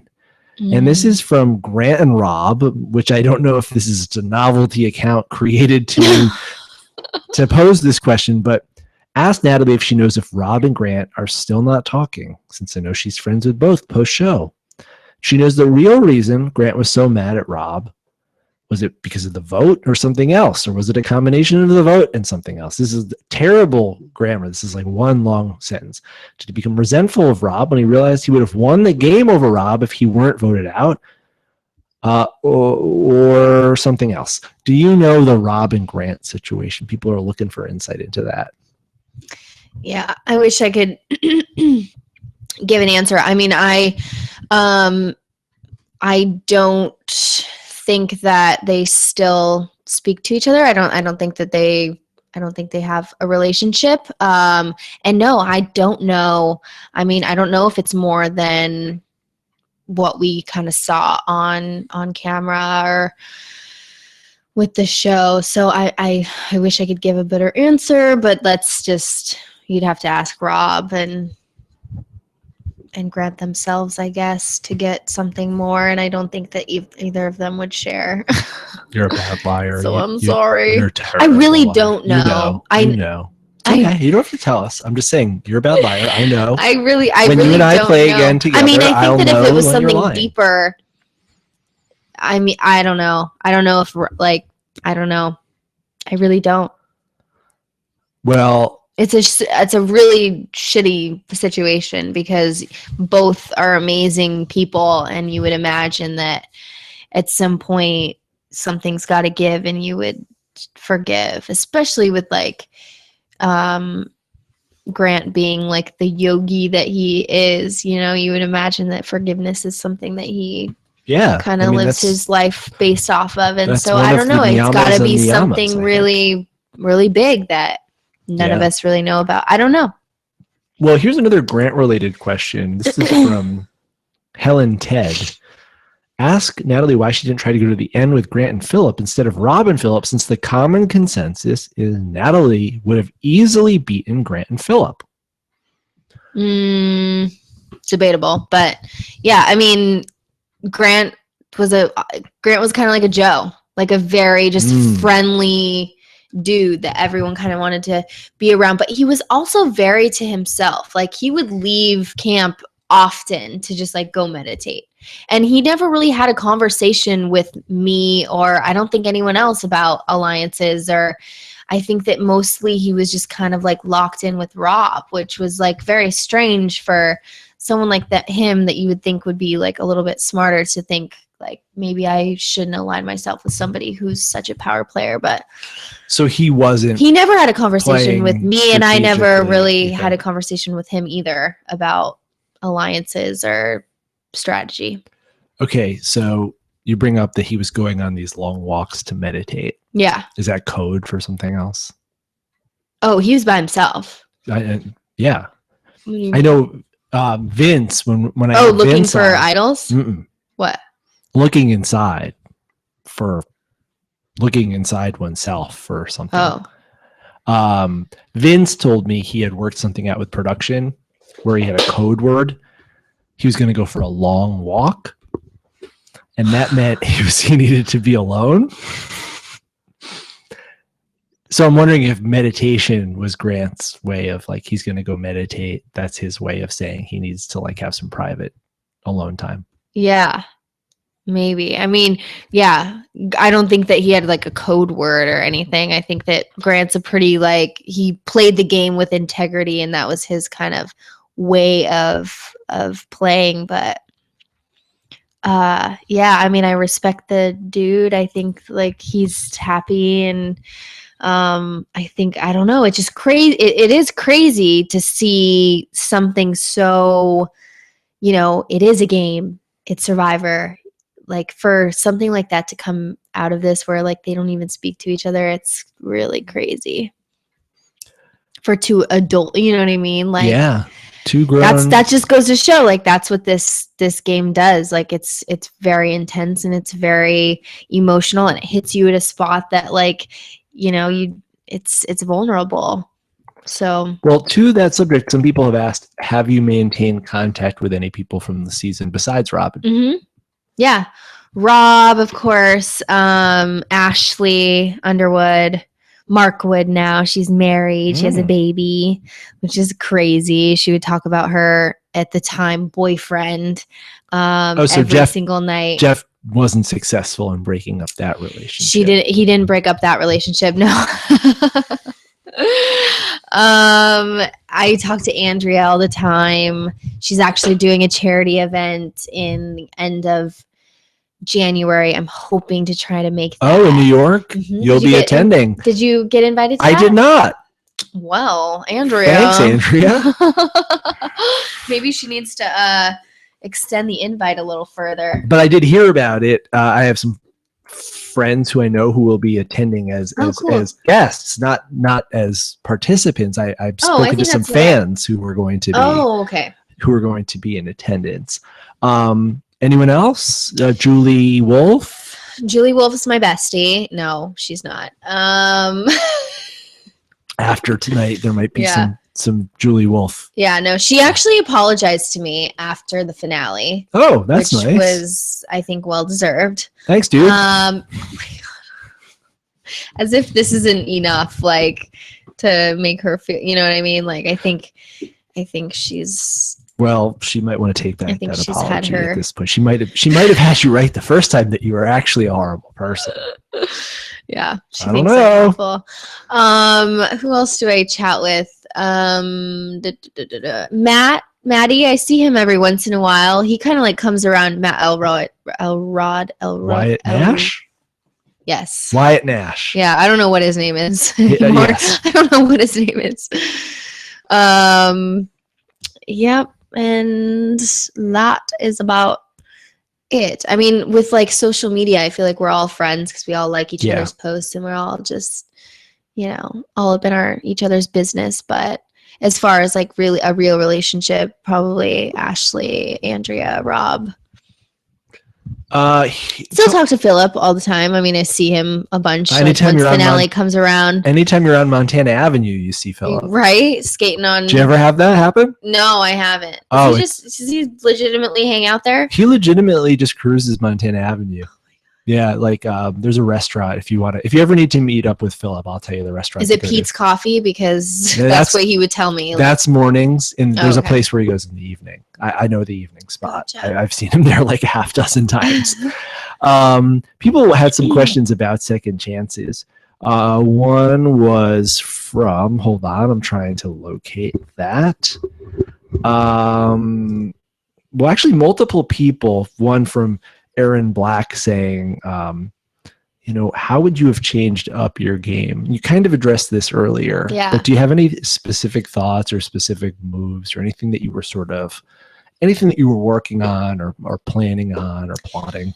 I think that the biggest change for me would just be making moves not out of fear, but out of like feeling empowered and feeling like I could really change things up. Like as far as my first go about with Survivor, I like I said, like I just did a lot of things that like were just keeping me safe. And like I knew that I would be kept around if I did such and such move. And I think that this time around, like I definitely would have been looking for idols. I definitely would have been just like way more like playing this game for me and for the prize and for just that title and just to prove myself, because I feel like I had a lot of people who were like, she's just a puppet, she's a goat, she's this, she's that. And like, that was upsetting. And I think that I kind of carried that with me after the show. Like everyone does. I feel like you listen to what people say and you kind of like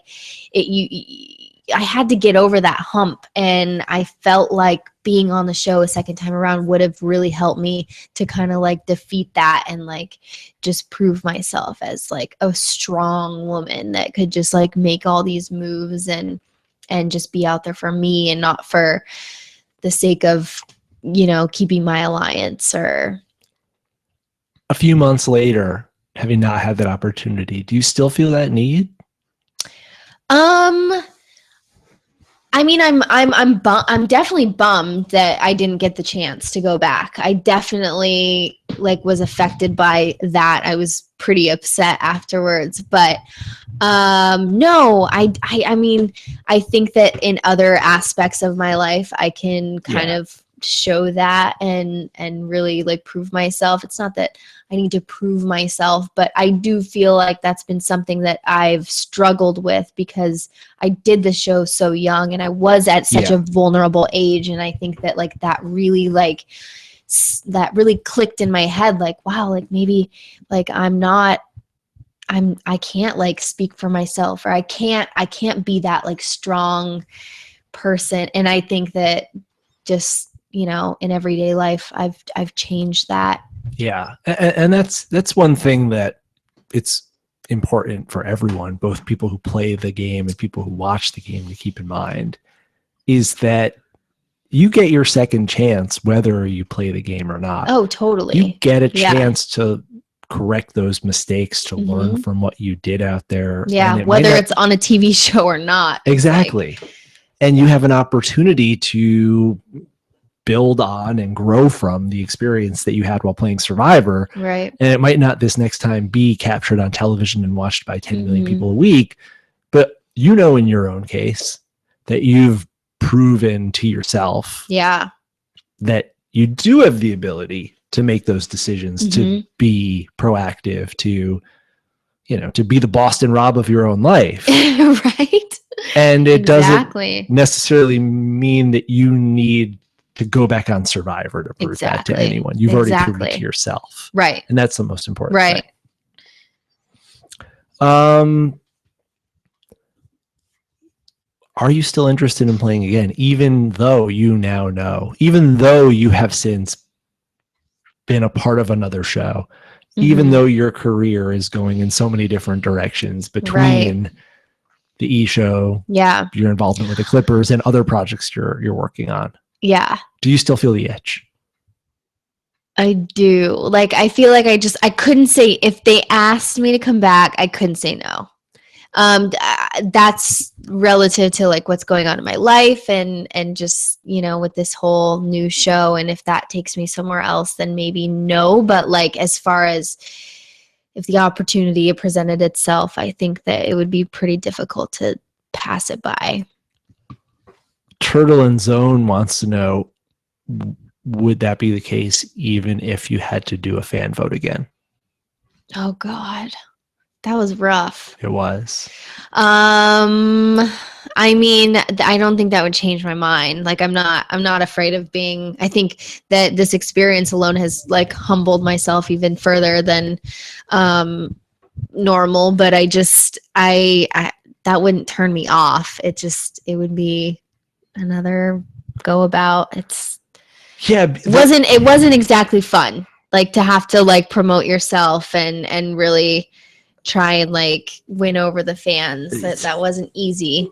Obviously it didn't go well, but and it was especially not fun for those of us who were not the recipients of extremely positive, flattering edits, because we not only had to ask for votes, we had to say to people, oh no, we're not just what you saw us as. We are so much more. Which you would think would be a perfect candidate for a second chance. So no, I think people want more of what they've already had. You think so? They just want more of the same. Well, I mean, you know, to be fair, someone like a Kelly Wentworth, who was a non-factor, almost invisible in her first season, got that second chance and came back and has been an amazing player who's, you know, not simply influenced the outcome of this season, but who's also been kind of one of the most dynamic and kind of influential personalities on the season. So there is that opportunity for people to get that second chance to prove everyone wrong. But, you know,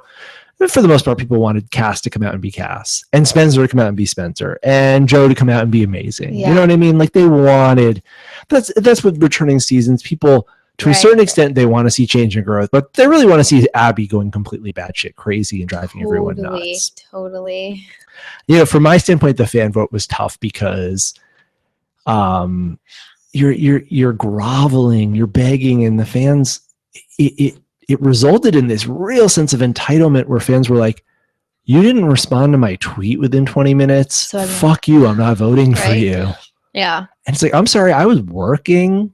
Or like, I was with my friends, or I was with my family, and I don't just do this for a living. Yeah. It's really tough. The expectation, especially if you're someone like me, I don't know if you felt this way. I felt like my chances of making it on were infinitesimal, and I felt like I had to work harder if I even wanted to have a shot. Yeah. And so I did, but at the same time, I couldn't respond to everyone. I couldn't do every single thing that I was asked to do, because you still have a life. You still have a response. You still have to, you know, deal with the possibility that you won't go, and you're gonna have to wake up and have a job, or you have to wake up and have a family and stuff. That's like that. So funny, because like for me, I was like, so I'm going.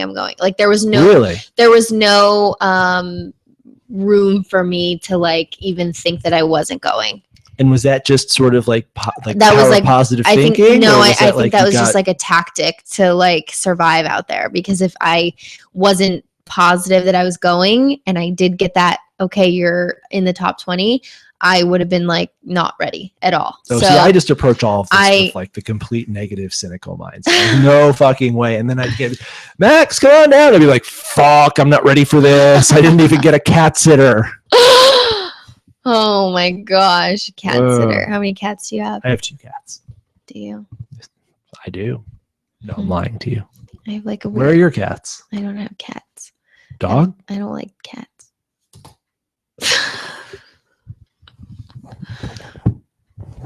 This interview is over. You don't like cats? What the? I'm taking my votes back. So I kind of grew up like an only child ish. My brother's 12 years older than me. I was gonna say you have a brother. Yeah, he's 12 years older than me. So he was always kind of like out of the house or gone or whatever. So we always had cats. And so I would like dress them up, and they were like I put them in the stroller and I take them around, and like it all sounds exactly like my life. yeah, well, it took a turn somewhere because I just like, I feel like my cats, I don't know, they were my like everything, but they like just like didn't really want to like be around me because I was dressing them up, and they're cats, and yeah. And now you don't like cats? So now I just, yeah, and I find it that some of like the most strange people like cats. What are you getting at? Did you say what are you getting at, or what are you catting at? What are you catting at? What are you getting? What are you catting at? What strange people? I feel like it's like a thing, like a mental thing. I don't know. I shouldn't be sharing this with you. No, we have or our 28 viewers. We have a lot of cat lovers who 35. Oh, no. We're up now. Listen, if you are with the ASPCA, if you're a cat lover, I want you to boycott Natalie Tenerelli. I don't want you voting for her for the next second. I don't hate them. Headline hashtag Natalie Tenerelli hates cats. You don't like cats. If you met my cats, you would like them. Everyone loves my cats. Okay. Listen, my cats are wonderful cats. I just feel like they're okay. This is the thing. Like they're very like independent creatures, and they're just very like. They're not neat. They're just like not your friend. So like, you they prefer just kind of like do their someone own thing. Who's a pet that's more needy, that kind of just follows the master, that does everything the master says.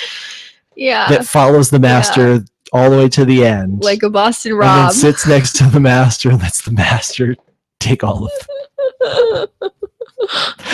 They had whoever they did that year, they picked that cast perfectly. Yeah. A lot of dog lovers. Okay.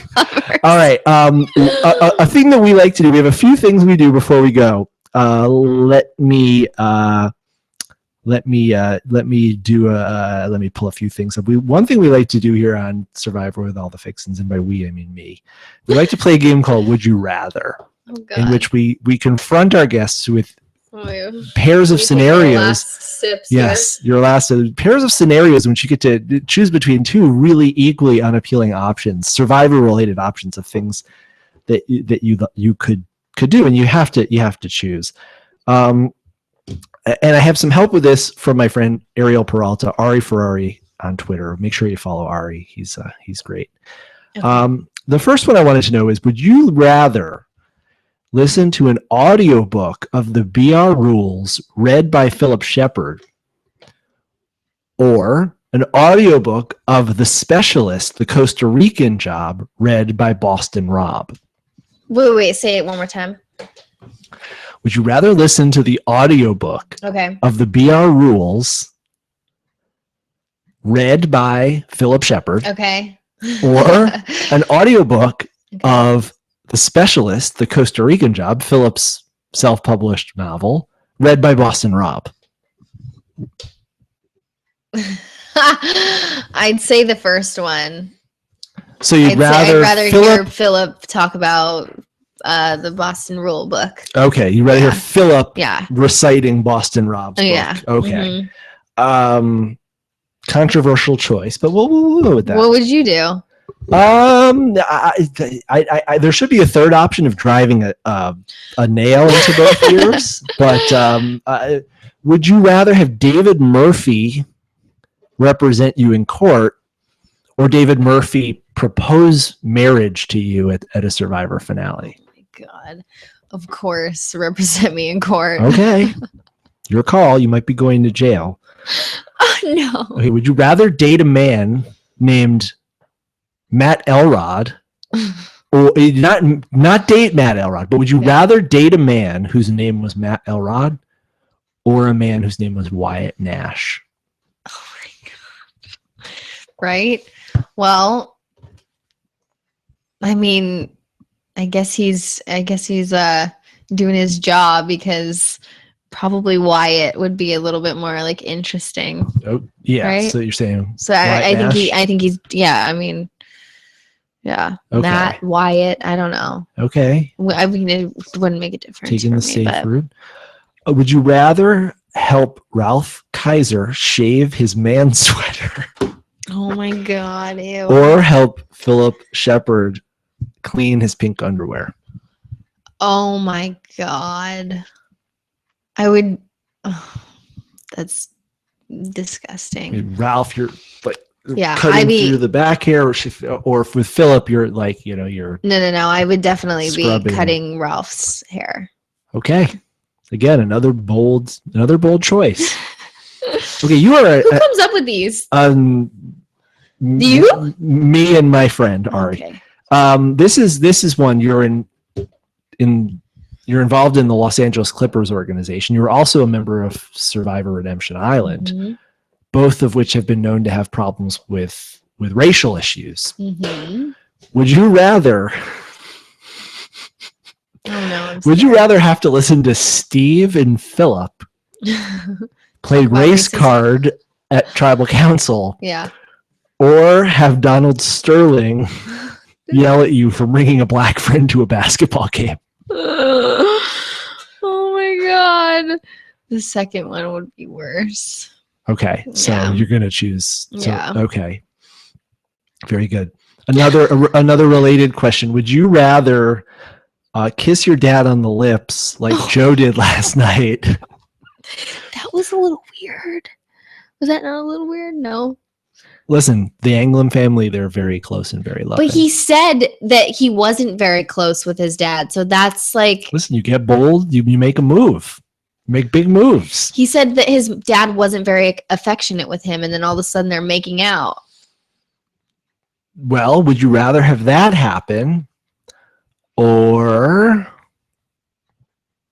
Are you coming up with this right now? I'm coming up with this right now. Would you rather go on a Tinder date with Julie Wolfe thinking she was a guy and then find out when you were making out with her that she was a girl? That just, I don't want any part of that. I don't want any part of that. So should we call your dad? Yeah. Okay. All right. Let me see. Do we have anything else here? No, I think we might have gone through all of those.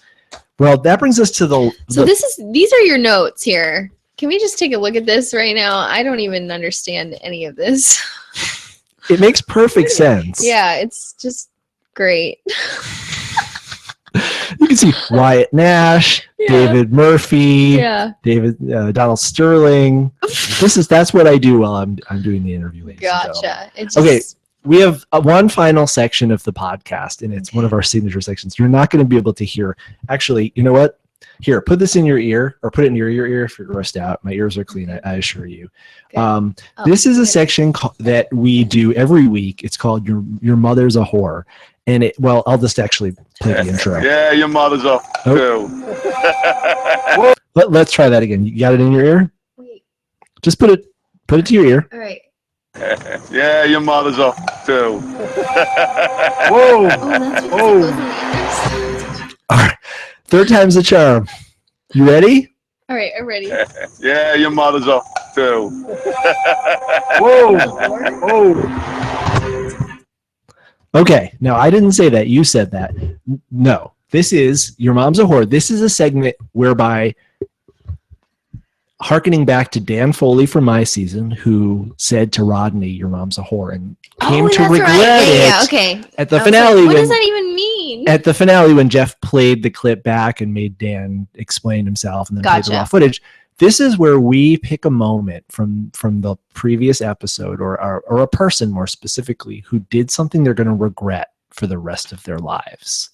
So Dan Foley will regret for the rest of his life calling Rodney's mom a whore. Okay. And this week, somebody must have done something that they are going to regret for the rest of their lives. Is there actually something that you're thinking of, or? Well, it's really open-ended. Oh, it's not like a quiz. It's, do you think that anybody did anything this week that they are going to look back at 10, 20, 30 years from now and say, wow, I really just kissed the Julie Wolfe? Trying to think. Apart from you doing this interview. I mean,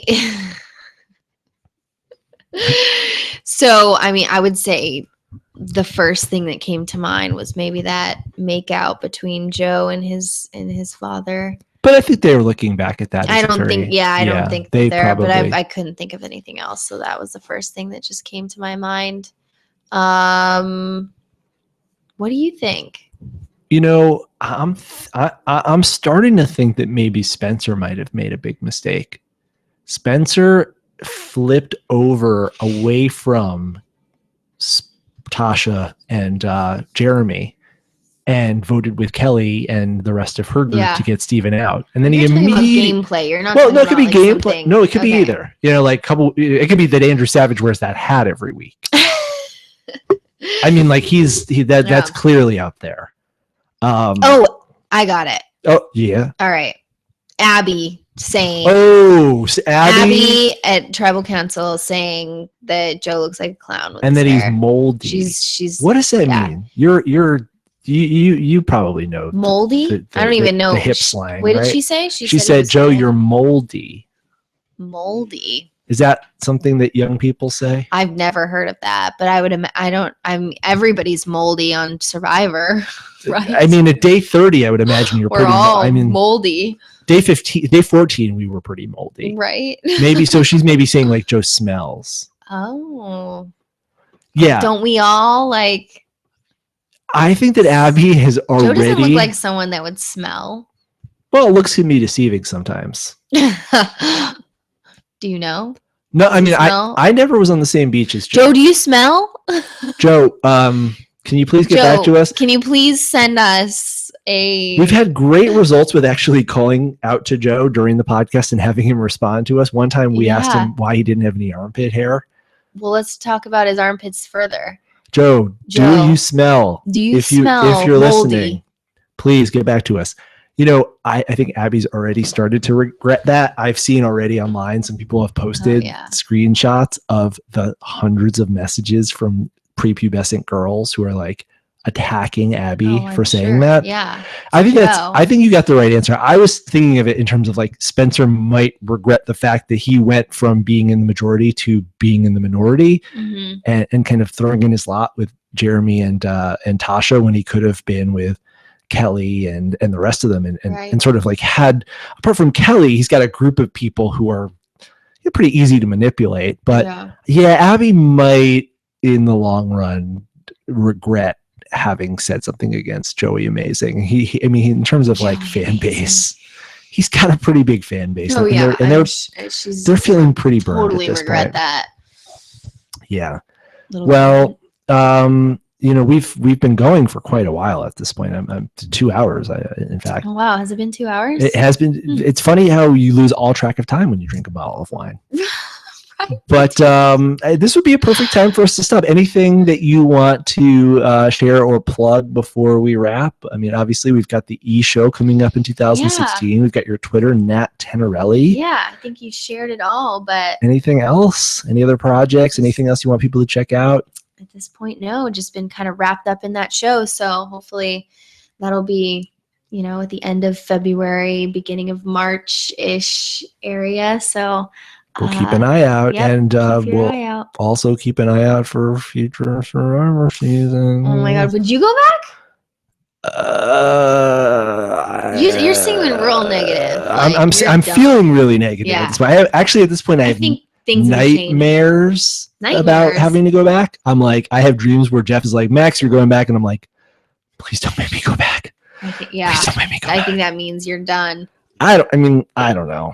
I didn't enjoy going through the second chance process, especially knowing that I probably wasn't going to make it out there. You know what I think? I think my situation with like, I had like a month of misery and then I went straight into, you know, we're filming for this show. Like if I hadn't had that, then maybe I would be kind of like plummeting further, but I've just kind of like had this opportunity present itself and now I'm like, yeah, you had an amazing distraction come up at the most opportune time. Right. And for me, it was... So things would have been different. I had a real sense of relief when I didn't get it because I had so much shit in my life that was still completely in disarray from the last time I played Survivor that I felt like I had gotten back my life. It's like, oh my God, I have a summer in Los Angeles. I can like unpack that suitcase or like do that laundry that's been sitting, you know, like there was so much stuff to catch up on. Yeah. And so in that sense, it was like, oh, like exhale. You know, obviously you have that desire, or I have that desire to compete. I have that desire for the rush of being out there. Yeah. I have that desire for the ego inflation and attention. And I'm perfectly honest about it. So much of this has to do with like, you play the game and then you spend however long like basking in the halo of it, whether it's good or bad, you still just become the center of everybody's fucking attention for a period of time. But it's so hard and it takes such a toll. I mean, it takes such a toll on your physical health, your mental health, but it also takes a toll on your life, like your career, your relationships, your family, everything gets fucked up. And so I think that would have been a different story for round 2 for me, because at the point where I was 19 years old, you know, like I didn't have a whole lot that was like very stable in my life. It wasn't like I had too much going on, so I didn't have to leave much. It wasn't like I had to leave a job. I was going to school. So, and you also have had a long 5 years since you played last to ready yourself for playing again. For me, it would have been 10 months. And for Survivor, it's not really, I mean, for most people, it's not like a career move. It's not like something where it's just an amazing experience. And for me, like that's, you know, with my show with E, like hopefully something will come about where it's like it can kind of like more boost my career and something that is more sustainable. Yeah, Survivor is just it's just an experience that is unbelievably amazing, but it's not going to boost your career in any way unless you start a podcast or something of that sort. God forbid. All right, on that note, folks, I'm Max Dawson for Natalie Tenerelli and the On the Block Podcasting Network, thanking you for tuning in. We'll see you next week. I think we've got a really fun guest lined up. We'll talk more about that later. In the meantime, follow I'm so far off the fucking camera. Yeah, I'm like, get in there. You know, I think this is actually better. The way it should be. Get in there. Oh my God. This is the way the camera should have been the entire time. No. So, yes, please subscribe to On the Block Podcast Network. Follow me on Twitter, FY Maxwell, and tune in next week when we bring you more exciting content from people who hate cats, hate Julie Wolf, and love taking orders from Boston Rob. Good night.